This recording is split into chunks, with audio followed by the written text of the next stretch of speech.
I'm Kate Munns, and I'm here to talk to you about a few ways to support your students with reading as they approach 6th grade, coming from 5th grade to 6th grade. One thing to understand is that reading is two parts. You have instructional reading and you have independent reading. Instructional reading will take place at school. It will be something that the teachers support the students with. And it usually is harder texts, like texts that you see on the EOGs. There are a lot of tools that we will teach your students on how to encounter these harder texts and comprehend these texts. Like annotating, that's something you're going to hear a lot about this year. Context clues and inference. And there's a lot of tools that we're going to give your student and support them daily to understand more challenging texts. Independent reading is the other part of reading, and that is something that in elementary school your student has the opportunity to do a little bit more. Middle school, we are really maximizing our short period times, and we don't have a lot of opportunities to give your child to just simply do independent reading. I wish we did, but we don't. We have a lot to do during the day. So what does that mean? It means independent reading is a big part of homework. It means it's something that you need to encourage with your student. And independent reading does not need to be the challenging text. In fact, it should not be. It should be texts that are interesting for your student and enjoyable for your student to read. And it does not matter if it is always the same genre. Some parents have asked me, is it okay, my child likes to read all comic books or all sports books? That is fine. Whatever they like to read, just have them read it and have them read it every day.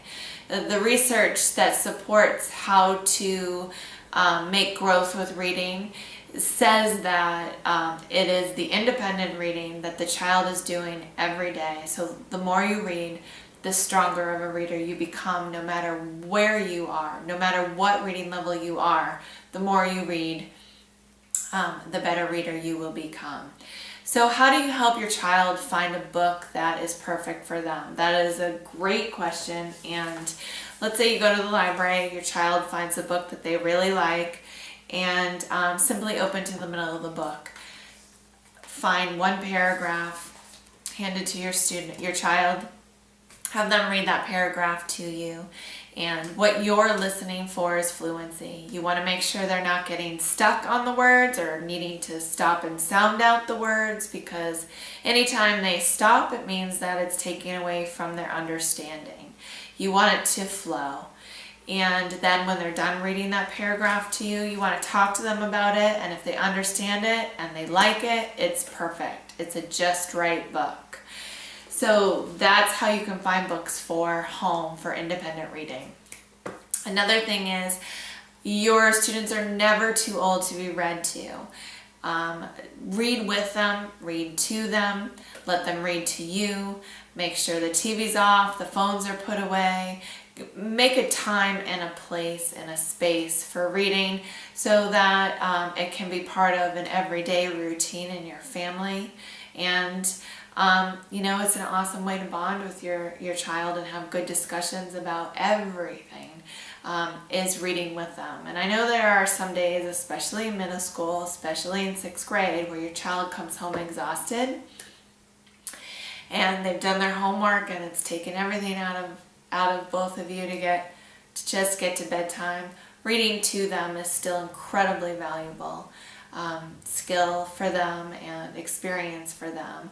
And just fostering that love for reading will pay off, and it will help them understand that reading is their ticket to doing better with every subject, EOGs, and just understanding life better.